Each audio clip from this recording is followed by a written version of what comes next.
You're listening to Catholic Family Podcast, Episode 14. Thanks very much for listening to today's show. I'm happy to be joined by my good friend Raphy. For those of you who are longtime listeners to this short-time show, I had Raphy on the second ever episode of the Catholic Family Podcast, where we talked about manliness, the importance of manliness, and a little bit of survival tips and how to survive in case of catastrophe or whatnot. And we have kind of a similar topic today. We want to talk about Lent very briefly, but more importantly, our goals personally, and I guess what our tips for people, not even tips, I don't want to say tips, are our reasoning for why people should try to have a tough Lent and push themselves and try to make it so that they are sacrificing things, obviously, for God and for the betterment of their souls, but also for the betterment of their bodies. They're very connected, and we want to talk today about our own plans for the upcoming Lent, which starts in 2 days, but also maybe a little bit of advice, or not even, again, not advice. I don't want to advise anyone. You guys can do whatever you want, but things that we think that would be good for people to do. So, Raphy, thank you again for joining. Hello, thanks for having me again. Yep, no problem. And so I guess, real quickly, Raphy and I are cradle Catholics. We're cradle traditional Catholics, and we have followed Lent in slightly different ways because different countries have different rules, depending on what the diocese or what the church of the last 50 years or 60 years has taught, kind of depending on what the church left our rules at in 1958. And it really it's different everywhere. And it's a bit of a contentious topic, but Lent in general, the general rules from the 1910s from St. Pius X, which also were very much lessened in their severity from the 100 years before, it's very simple that you can have 3 meals per day. You have one larger meal, which can have meat, and you have 2 smaller meals that are not supposed to equal the bigger meal combined. So meat once a day and 3 meals. And that's obviously not including Friday, where you do not have meat. That is the very, very basics of Lent. Now, on top of that, of course, you can do your own personal sacrifices and kind of push yourself. And that's, again, what we want to talk about today. So, Raphy, I don't know where you want to start. Do you want to start about what you personally are going to do, or how should we kick this off? We could start with the idea that we had a couple of weeks ago, and we talked about this on the phone. Yep. And so, maybe let's start with that. Yeah, so Raphy and I decided a couple of weeks ago or I think Raphy approached me with the idea and said, "Hey, Kevin, how about doing tough week? How about doing a tough week?" And I kind of asked, okay, what does that even mean? What are you talking about? And, a tough week being, I guess, first and foremost, really physically daunting tasks. And I think that Raphy sees me fairly often at church here outside of Munich, and I've got a little bit of a Bavarian beer belly going on. And so I think Raphy wants to push me a little bit into getting back into my former athletic figure, I suppose. And so we both decided that it was a good idea to start during Lent and to start on Ash Wednesday and do a tough week. And then we both kind of sat down and wrote down exactly what we were going to do. And I've got a pretty daunting list in front of me, and I think Raphy does too. And I guess, Raphy, the first question is, what made you want to do a tough week? Yeah, so one of the reasons was that I have so many things that I think I should do or that I should include into my schedule, but I never really do it because I know if I do them, I have to do them for the rest of my life, or at least for a long time. And that's always a long time to do it. So before starting it, you always kind of shy away from it because it's a big task to do. So I thought, why not just try it out to get a more scheduled day for a week and just do all those tough things for just 1 week, where you say, hey, I'm gonna do those tough things, but I'll only do it for a week for now. And because that makes it easier, because you see the end of it, and you can just say, yeah, I try it, and if it doesn't work, I can still stop after this week. But you think that it's possible you will continue these things on, not just for all of Lent, but possibly forever?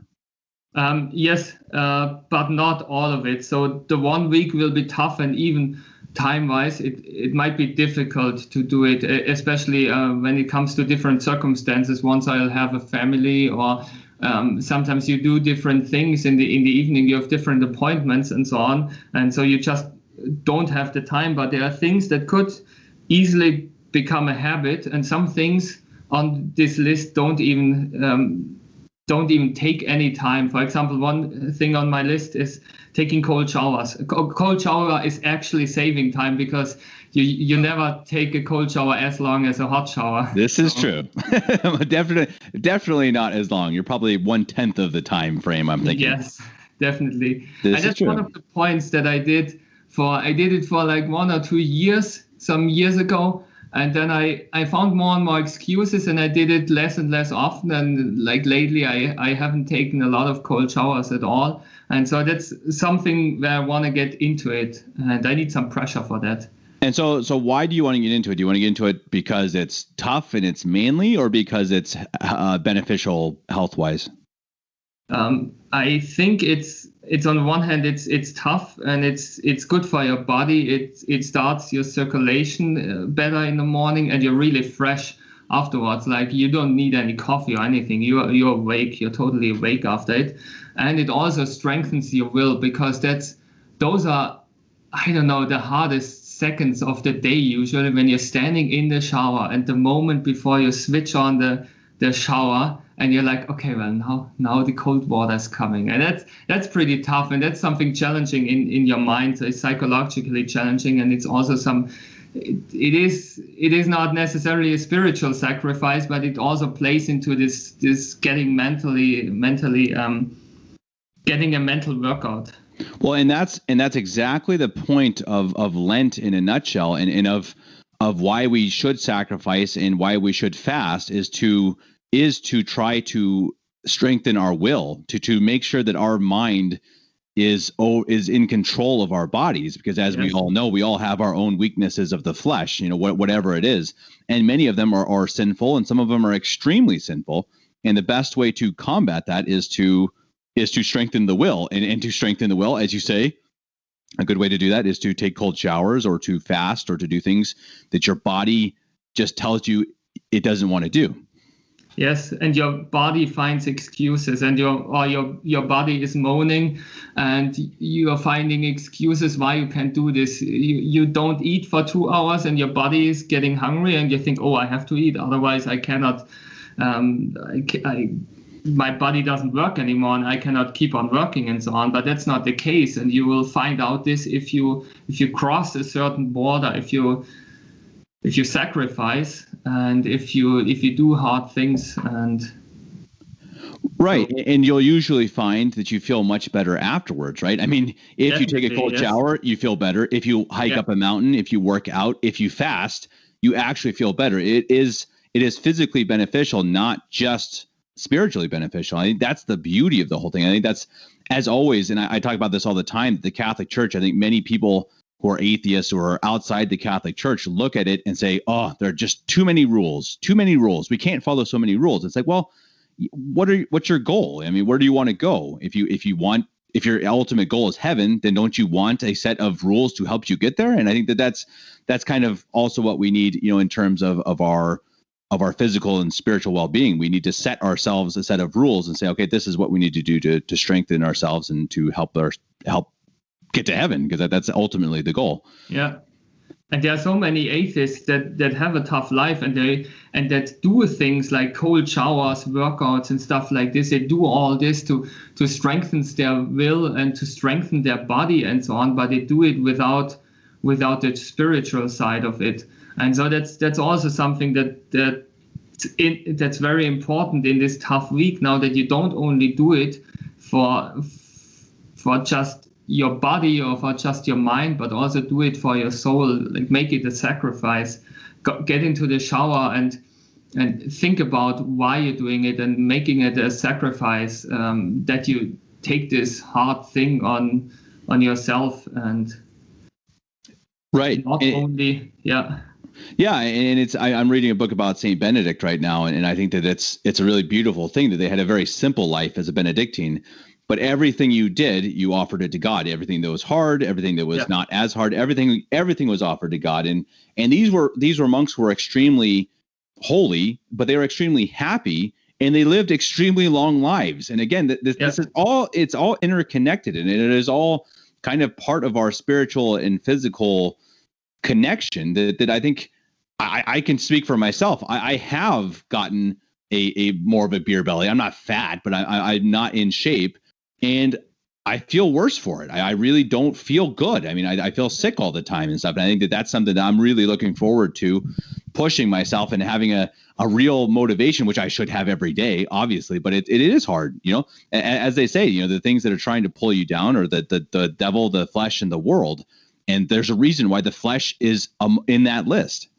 Yeah, definitely. And I think the world would be a better place if every Catholic would offer up a cold shower every day.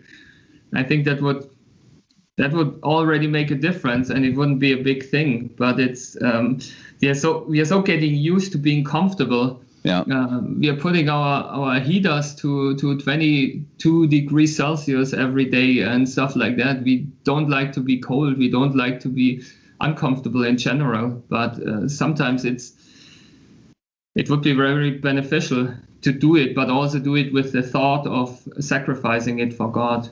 Exactly. And as we talked about in our previous show a couple months ago, that it is important for us to be tough. I mean, especially for men, but for women too. I mean, we are soldiers of Christ, and we need to be physically tough as well as spiritually and mentally tough. And I think that that's something, again, that it all works together, and it's all in this one package that we can really focus on. And that I think you and I are really going to try, especially for a week or 10 days. And I know I intend to do it for the entire, for all of Lent, at least some of it. And I'll see you after a week if I'm still alive, I suppose. But yeah. But if so, I mean, I think right. I mean, as you say, I think if everyone offered that up, it would be a better world, because the spiritual world very much affects the physical world. I truly believe that. I think that our world, a lot of the issues in society stem from the fact that we don't have enough people just simply praying. We don't have enough people sacrificing, and you see it actually affect the physical world. Yes, definitely. And so here we are. To start our tough week. Starts in 2 days, and I think maybe people need a little idea of what we want to do. I think neither of us wants to brag about it. That's definitely not. I know your intention. It's not my intention to be like, oh, I'm so cool, this is what I'm doing. That's definitely not the case. But I think we want to talk about a little bit of the ideas that maybe other people can take inspiration from. Maybe other people can definitely comment on this video, write me an email, give us some ideas, because I think we'd both obviously like to have other ideas as well. But yeah, we'll talk a little bit about what we're actually going to do. So Raphy, I guess we'll start with you. What's a couple of the things you're going to start with for the tough week starting on Wednesday? Yeah, I would also recommend. I would also like to encourage everyone to take part in it, and to make a plan for this week. You can start maybe next Monday or even on Ash Wednesday, whenever you want, or do it towards the end of Lent. That's up to you. But maybe we can.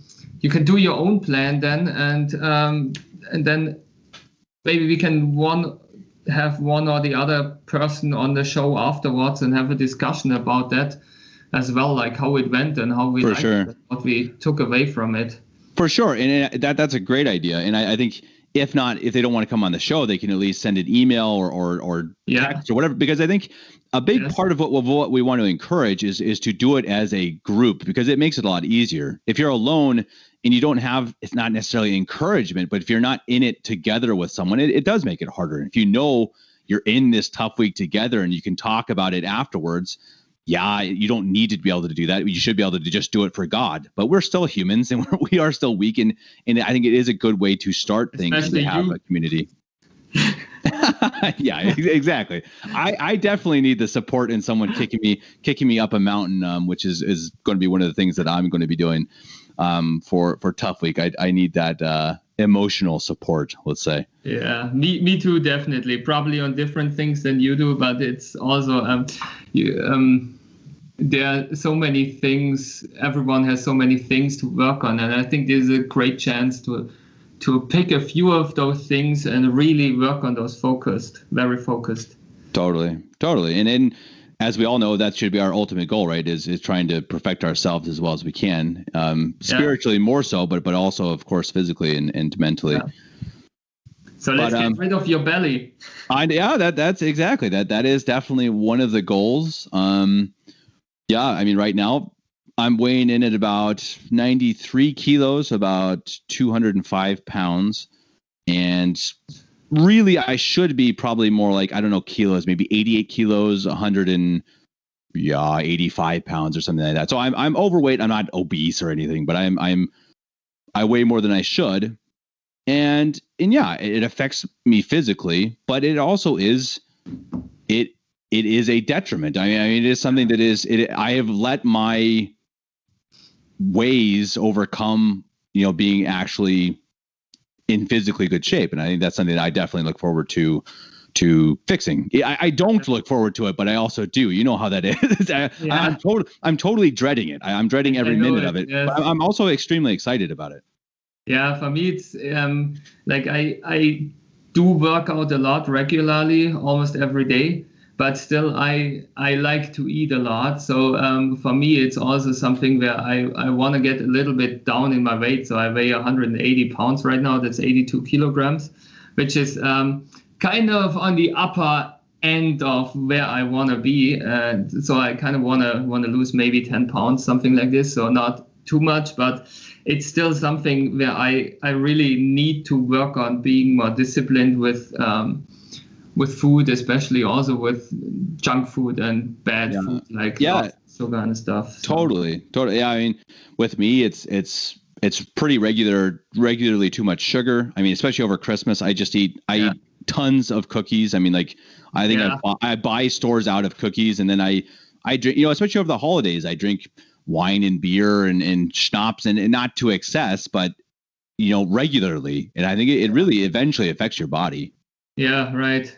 That's true, and that's something when you are not allowed to do it, then it's usually easier to stay away from it.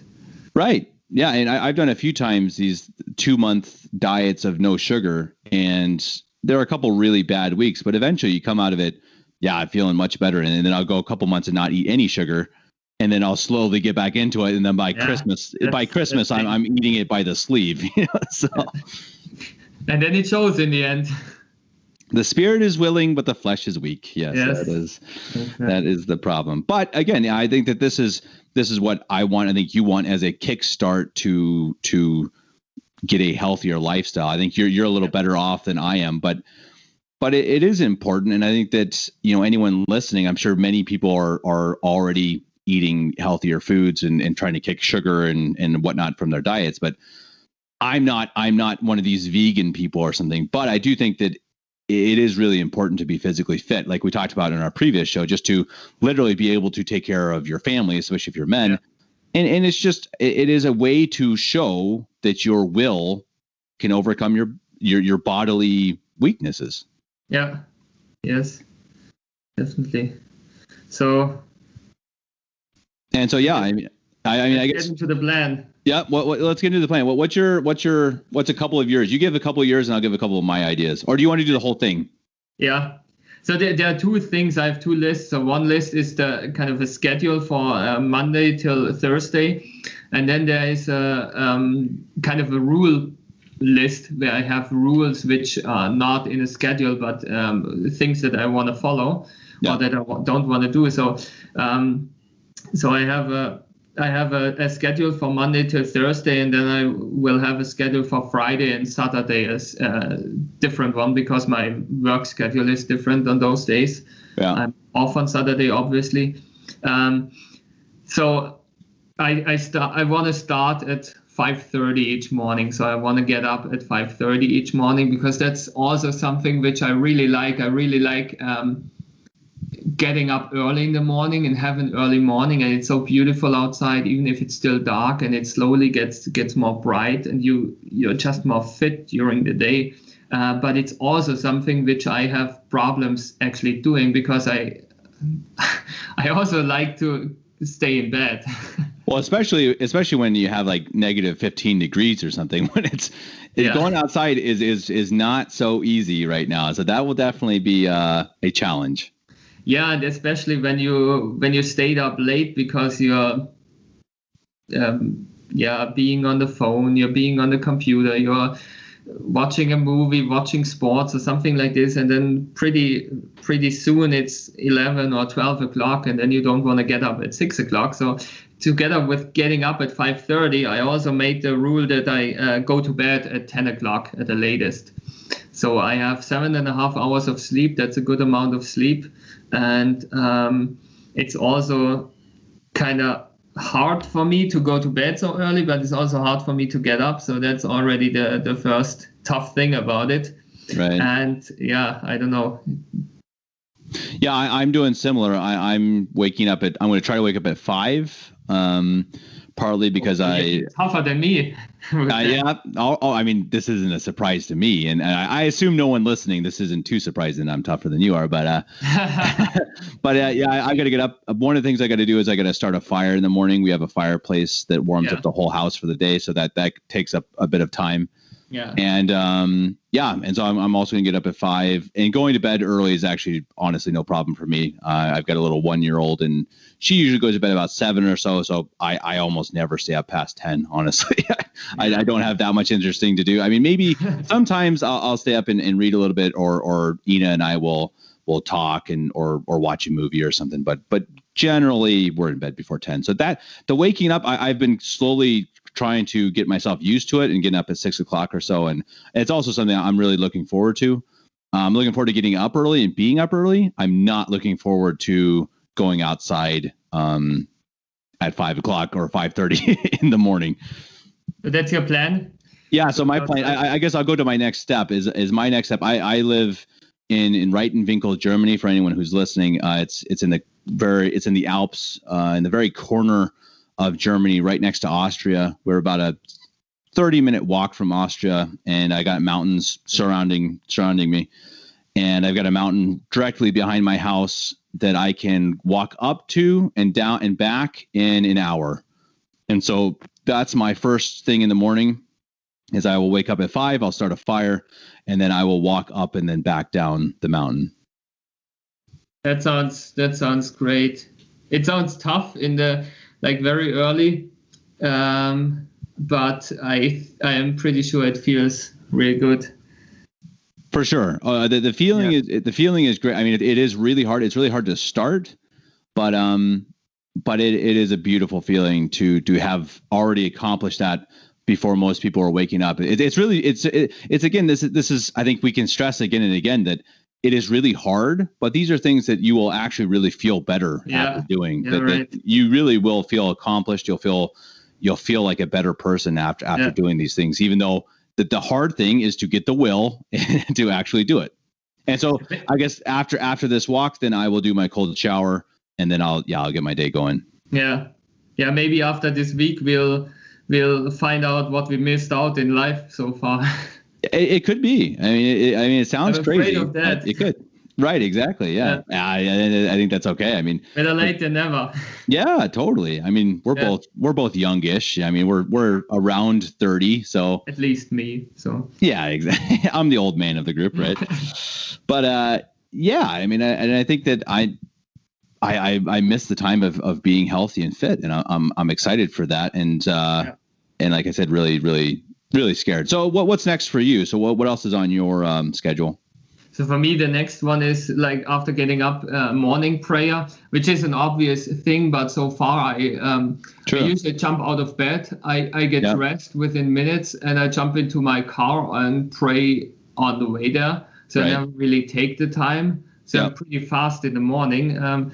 But I really want to take more time for that and say, okay, well, I take those 10 minutes for morning prayers or morning meditation. And so that's one thing. Then the next one would be like a stretching, because I do have an office job, and I kind of slightly start to feel it in my back, that sitting all day long is not very good. So I would like to do 10 minutes of stretching where I just make it slow, but I do it. And so afterwards would be a 10 minutes or 20 minutes workout. It would be not a strength workout, but more cardio, because I won't eat anything before and afterwards. So I don't want to do a strength workout, because you should eat before and afterwards. But like a cardio to get your circulation going and getting fit and so on, and also burn some fat. And then afterwards, it depends on the weather and also on the ways, because my job is like 6 miles or 10 kilometers away from my house.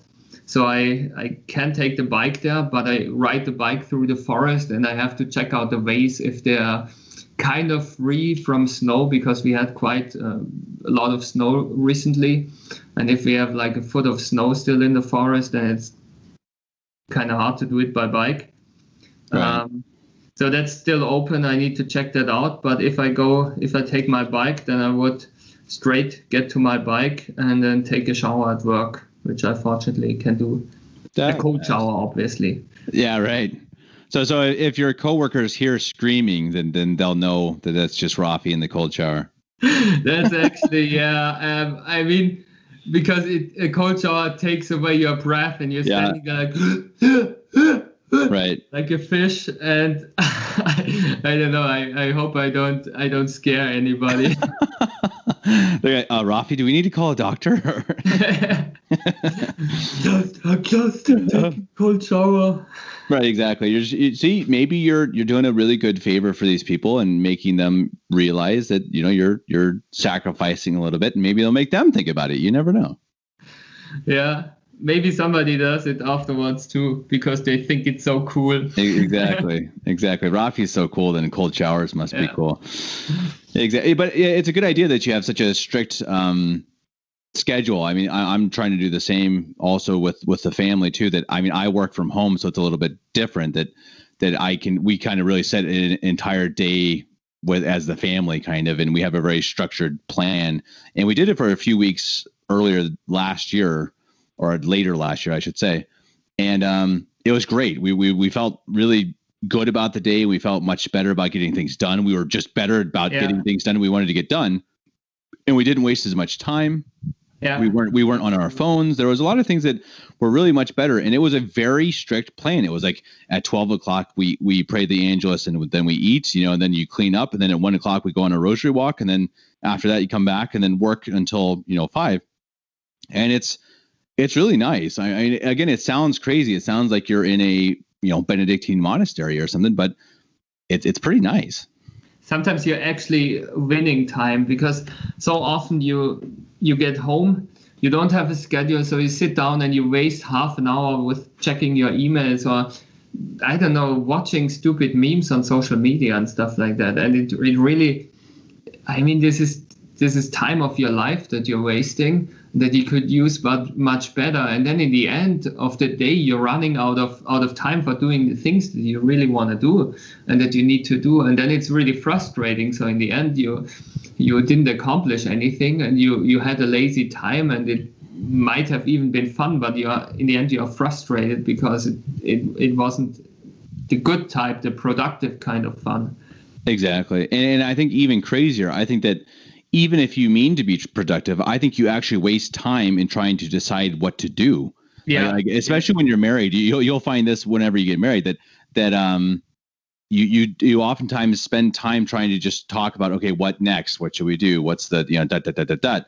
And I think that's just a natural way of things, but it's much better and it's much easier if you just already know, okay, this is the time we do this. And if you say, okay, from 4 to 5 o'clock, we do random paperwork, then, okay, at 4:00, okay, what's our random paperwork? And it really works. I mean, it's really brilliant. Yeah. And I think I'm sure that mothers listening to the show too, I'm sure many do this because you need it to keep sane and also to really be able to get things done. Yeah, and one thing of this is also like tidying up your apartment or your house is something where you always have so much to tidy up. So when you start, you think, okay, well, when I start, I have to do 5 hours. So I rather want to do like 1 hour each day or half an hour each day instead. Exactly. And say, okay, well, this is now only 30 minutes, and when the 30 minutes are over, I'm gonna stop tidying up, and then I do something else. And so that's really nice about the schedule, because you have this start point, you have this end point, and you can always see the end. And that's also something which I really learned during my university time, or the experience that I had. Like I had best studying was Saturday night, because I had the deadline Saturday night at 12 o'clock. Right. Stop, because I have to stop. Yeah. So after 9 or 10 o'clock in the evening, I got really productive because I saw the end. Yeah, right, exactly. And this is what has to be done in this allotted time. Yeah. Makes sense. Yeah, then one other point is that I'm gonna just at work in our cafeteria, I'm gonna have a salad. Just a salad. It will actually be my main meal. So it will be a salad. Usually it has some meat in it, so it's not a very small meal. It's kind of a small lunch. And probably an apple afterwards, because we can have like apples and carrots and stuff like that afterwards. So it's something like that. So that's one thing that will be really tough, because during this tough week, I will never really have a really big meal, but it's also something that I really want to try. I want to see how it goes. So that's kind of the one thing that I'm afraid of the most. Yeah, no, that's good though. I mean, I think that's the point, that it's tough week. This is not like, hey, this is kind of hard. I'm just going to give up drinking beer or just eating sweets, which I am giving up too. I mean, I'm giving up sweets and alcohol and coffee, and because it's tough. I mean, that's the whole point, right? I mean, I want this week to be hard, like really hard physically. I want to kind of suffer a little bit, and I think again that's kind of what we should want. And I dread it, but I'm excited for it because it's big. And I remember one time, I have not had many great Lents in my life. I have to admit, I'm unfortunately naturally lazy. But I had 1 year. Yeah. I had 1 year where I was really inspired. And I got to tell you this story real quickly of why I was inspired. I remember this clearly. Yeah. We were watching a TV show that was called Kids Say the Darndest Things. And it was just a show where a guy goes and there's a line of young kids, like 6, 7, 10-year-olds. And the guy goes and just asks them questions.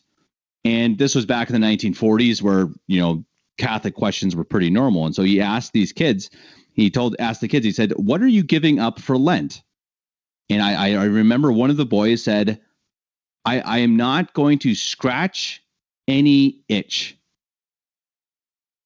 And it really struck me. Like I remember at first I was like, okay, that's stupid. That's funny. Yeah. But then I thought about it. It was like, wow, that's actually really hard. And that would be an extremely difficult thing to overcome, the will of not scratching an itch and just letting that itch go. And I think that, like the monks used to wear coarse hair shirts that were really rough on their skin to make them itch. And I think that was a pretty impactful thing this little kid said. So anyway, that one Lent, I only ate oatmeal 3 meals a day. Ironically, I put on maybe 30 pounds. I was a skinny little kid, and after Lent, I put on just so much weight. But anyway, I felt so good. I'm during Holy Week, I felt so amazing, and Easter was so uplifting and incredible. Yeah. And I have not really felt that since. And I think mainly because I've never really done a really hard Lent. Yeah. For me, it's similar. So So I'm excited for it, but I think another thing that I think you already kind of mentioned was doing a morning prayer. I think that's really important, and I think that I would highly recommend, if you want to have some sort of schedule, one of the things you can build that around, not you, Raphy, I mean anyone listening, or you too, is the praying the Angelus, because the Angelus is that very regular prayer at 6, at 12, and then 6 again. So 6 a.m., 12 o'clock, and then 6. And I think that it was meant to be said around when you ate your meals. Now, that's not easy for everyone, obviously, especially if you have families and kids and whatnot. But I think that's a good one. If you don't know how to structure it, try to have your meals at 6, 12, and 6, and then pray the Angelus beforehand. That's actually a good idea that I could do at 6 in the morning and 6 in the evening. I mean, it would be kind of weird to do it in the cafeteria at 12 o'clock during lunchtime. True, but also, I guess. Yeah. Sometimes. But at 6 o'clock and 6 in the evening, that would be an option. That's I haven't thought about that actually, so that's something that I could write down as well. Yeah, and I think, but like you said too, I mean, I honestly had kind of forgotten about the morning prayer, because I think, okay, I'll pray as I'm walking up the mountain. But I think that's a really good point, that the first thing you do is you get up out of bed and you kneel down and you say a morning prayer. I think that's a really good idea. And you really take the time. You don't do two things at once, because we like to do two things at once because we want to save time. But then how much time do you spend in the morning on your phone or on stupid things? And I mean, that's something that I'm definitely guilty of, that I don't spend time on the things that I should. I think 99% of people in the world are, unfortunately. Yeah. I think that's something but again, if we stopped that, if we just got past it, we'd feel so much better. I mean, I feel so much better at the end of the day if I read a book rather than if I watched Facebook, or scrolled through Facebook. Right. I feel better. I feel like, oh wow, even if I was just reading a book, even if it wasn't actually being productive, I feel better. I feel terrible after being on Facebook and Twitter. I really do. So that's one of my rules that I have on my rule list, is that I won't have. I mean, I obviously will keep my phone on, but only as a phone, as a telephone, not so I'll switch off the internet. Nice. And I'll also only use the internet on the computer for studying, because I have to do some studying. So that will be the only internet, but not for fun stuff or for whatever other stuff. Nice. So that's gonna be pretty interesting, without messaging, without WhatsApp Signal or whatever, and But it'll be interesting and it'll be hard. I mean, I'm absolutely addicted to my phone, no question about it. But I have a similar one too, right? I'm not going to use my phone. But boy, oh boy, I think we're going to feel so much better after. I think our heads so liberating. Oh, it's going to be so awesome. I'm so excited about it. Seriously, I think it's going to be amazing. Yeah, I'm also. I mean, I'm writing a lot with my girlfriend on the phone as well. So that will be another thing. So maybe I will write letters, or I don't know. I mean, at least call her. Yeah, you could call her, right? Or not? Because you said you could use your phone. I didn't include calls to my girlfriend into my schedule, so I think I can do that. You better be careful though, because you may end Lent and not have a girlfriend. Though I guess maybe that would be better. I don't know. I mean, I'm kidding. I'm kidding. She may be listening to this. I'm not. I don't mean that seriously. That was a joke. She will be listening to it later on. So. Right. I don't want you to break up, so Raphy should call you every night. So, see, maybe that's what you need to do. You need to call every night and especially ask her about her day. See, you got to turn it around. Turn it around. 5 minutes. Yeah. So knockouts or something like this. Raphy, it's supposed to be tough week. Make it about her, not about you. Yeah. Well, actually, it would be tougher to write letters.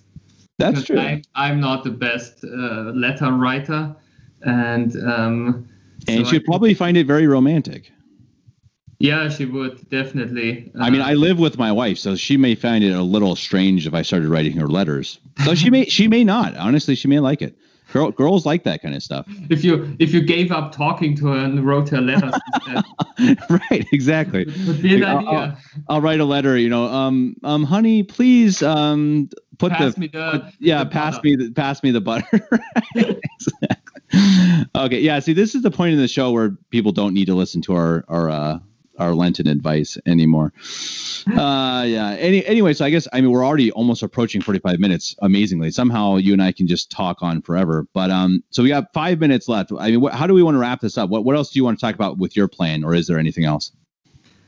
So after coming home, I want to have like a small meal, like 2 slices of bread with honey, which is a pretty good meal before the workout, because you have some honey brings up your sugar level in your blood, but it's not like artificial sugar.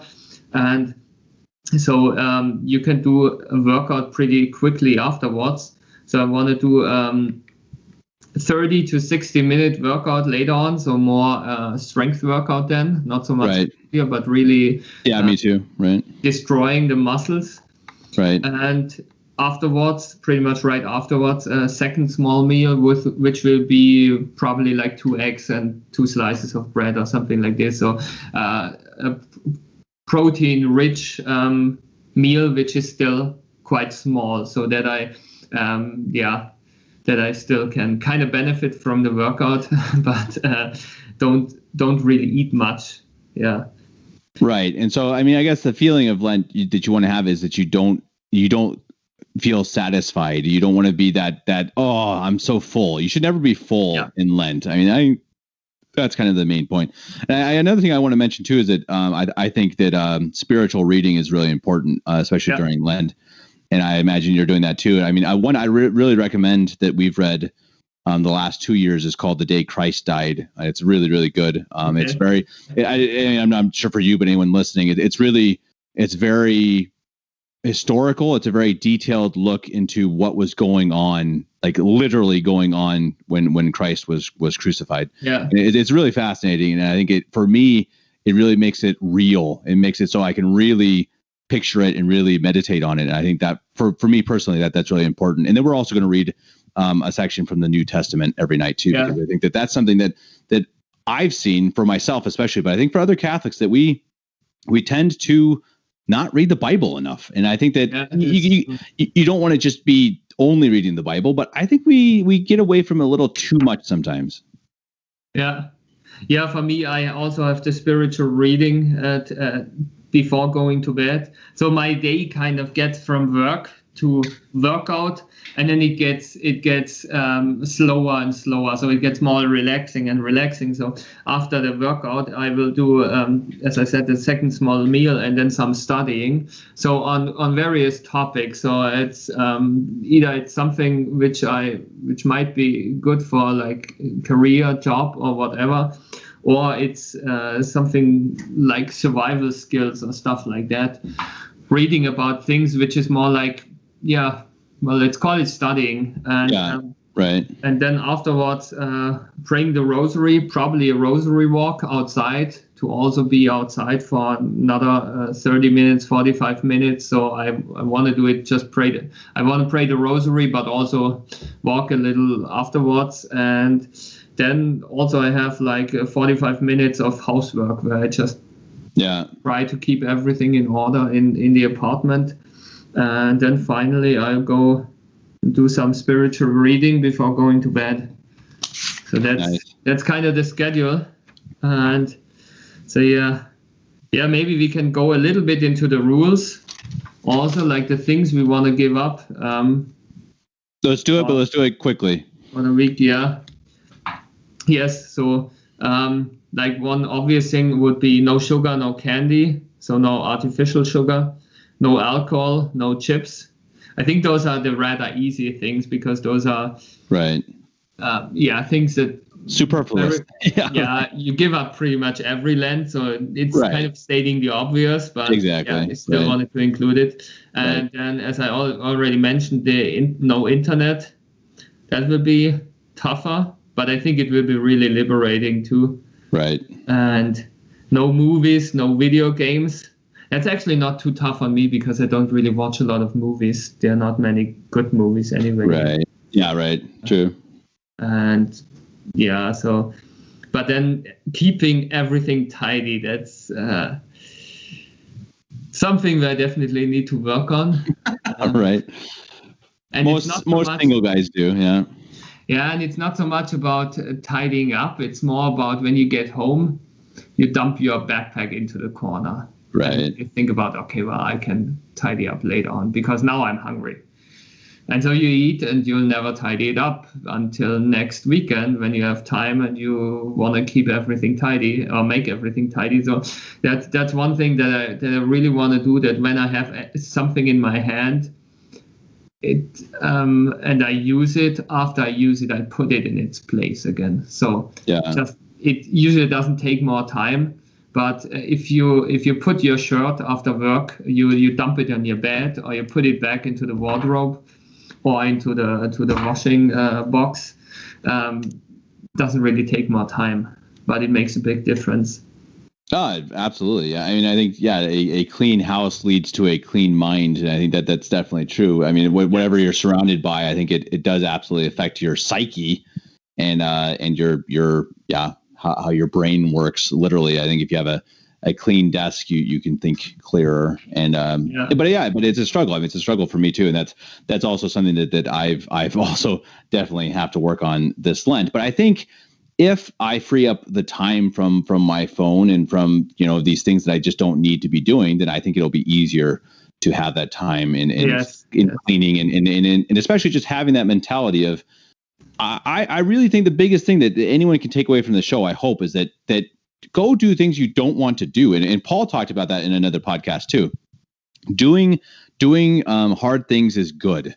And it's rewarding. And it's rewarding, right? Yeah. And it's good, not just long term, not just for your soul, but it's good for your mind, and it's good for your body. I mean, a lot of these things are really rewarding in many different ways, and so you just got to get past that first step of literally not wanting to do it. Yeah. And I mean, I'm giving up pretty much the same things you are. I'm also giving up coffee, which is really hard for me, but I am going to, at least for the first bit, substitute it with black tea without sugar, which I don't like. But black tea without sugar is terrible. It's not good. The taste is definitely not good, but I do probably need the caffeine for at least the first few weeks. And we'll see if I can get off of that, because I do probably have a caffeine addiction having coffee every day. Other than that, I think I also will only do water or unsweetened tea. So that's also, I mean, that's also something where you take in a lot of calories is through drinking stuff. Totally. Yeah. Also especially if you look at sodas and stuff, and even like these juices, they have sometimes 7 to 10 teaspoons, so that's small spoons of sugar. And sodas sometimes have something like 20. So I mean, it's really more sugar than you can ever possibly imagine. Like Red Bull has like, I don't even know, 30 or something. I mean, it's insane. You would never eat that much candy as you take in sugar when you drink a liter of Coke. Totally. It's really it's a lot, and I think juice is really dangerous because you think it's healthy because it's fruity and stuff like this. But I think juice is only healthy if you do it yourself and you don't add sugar to it. Yeah, that's exactly it. And I think one other thing I want to mention too, I think it's also really important to do we say corporal works of mercy. Now that's a lot harder during Corona because you can't go and visit elderly people. You can't go and visit the sick because of the times we're in. It's unfortunate, but I still think there are things that we can do to literally help other people. And I think that I think that a lot of times you can do something for your church, you can do something for your priests, or something for your families. And I think it doesn't have to be every day, of course, or even every week. But I think that's a really important thing, to go out of your way to go do something for other people, which again will be beneficial in many different ways. So that's something that I think oftentimes gets overlooked. And I think, for my last words, again, I just say, just do it. Just do it really hard. Don't do this half, weigh in, well, I gave up sugar last year, so I'll give up beer this year. It's like, come on, just give everything up. Give it all up. I mean, come on, it's 40, even if it's 10 days or if it's 40 days, it's not that long of a time, and you'll be better for it. And if you do the tough week for just a week, then, I mean, it's not even a week, it's just 6 days, because the Sunday is then final again. So just do it 100% for 6 days. And then afterwards you can think about it, how you continue, what you will still keep in your life and make it a habit, and what you don't want to continue. Yeah, exactly. Or you can. I mean, I've had years where I kind of progressively add to it. But if you do that, and like by the end, it's really, really hard. So the tough week is Holy Week, which I think is also a really good idea. But if you do it, just really do it. I always tell myself, I'm going to gradually make it really tough. And I usually don't do it. And so that's why I want to do it at the beginning, because it's like, okay, yes, I don't have an excuse. I'm just going to do it now. I'm going to do it Wednesday, and nothing's going to stop me. And I have to force myself. Yeah. And then you can do another second tough week. Exactly. For Holy Week. Exactly. Why not? I mean, you can also do it during whole Lent if you want to. That's my goal. My goal is the whole. We'll see after a week how it goes. I may wimp out, but my goal is to do a whole 40 days, and I hope that anyone listening to this, really, I mean, truly, email Raphy. I really want to do this together. I want to be in this together and to help each other out, to motivate each other. Now, I don't know if you're going to have email during this time, but are you going to have email? You're not going to have email because you're not going to have your computer. Yeah, I on Sundays you will. I have you to do it check on my Sunday. emails. Yeah. So I have to do that. Not sure if I would answer during it. Right, that's fine. Because it would be more like a social thing. Right. But I actually haven't thought about this. But I hadn't either. Yeah. It's also something where we can talk about it before, we can talk about it afterwards. Right. So yeah. Well, so you have tomorrow, people. So definitely, if you have any questions or anything, hit us up tomorrow. Because we're starting it on Wednesday, and we'll both be pretty much off the grid. You can email us on Sunday as well, and then we'll be able to talk a little bit about the first few days of it, and then what we're going to do going forward and whatnot. And then we'll probably do a show at the end of Lent. That's kind of how I imagined it, and we'll kind of talk about how we feel about ourselves and how it actually helped us, spiritually, physically, and mentally. I definitely hope. And until then, people can definitely pop on here for comments. They can email me at kevin89davis@gmail.com. If you want to email Raphy, just go ahead and mention that in the email, and I'll send it on to him. So Raphy, I think you have anything else to say, or are you pretty much done? Nope, pretty much done. Perfect. Then I hope everyone who stuck through this entire show and listened to what Raphy and I want to do, I hope again that you get the idea of that we're not just trying to sound like we're these super holy men. We're definitely not. Speaking at least for myself, I am desperately not holy and desperately need. That's why we're doing it. That's why we're doing it. I really need it. I need to perfect myself in more ways than anyone can possibly imagine. So, and that's also something important to please pray for us. Pray for each other. Pray for the whole Catholic Church. Pray for everyone of the Catholic Church, because we all need strength in these difficult times, and we all need to be leaders in these times of difficulties, and we need to be spiritual leaders, and we need to be strong and be able to guide our families and our parishes and the world. We need to be that light shining on top of the mountain, and this is a good way, I think, to be able to do that, to inspire ourselves and inspire each other to be the best that we can be. So Raphy, we will talk to you again in a couple weeks. I hope we're both still alive by then. And until then, good luck and God bless. Yeah, thank you. Good luck to you too. You've been listening to the Catholic Family Podcast. If you enjoyed this show, please share it with your friends and family. You can support the production on Patreon and PayPal, and you can reach Kevin at kevin89davis@gmail.com. Ad maiorem Dei gloriam, all for the greater glory of God.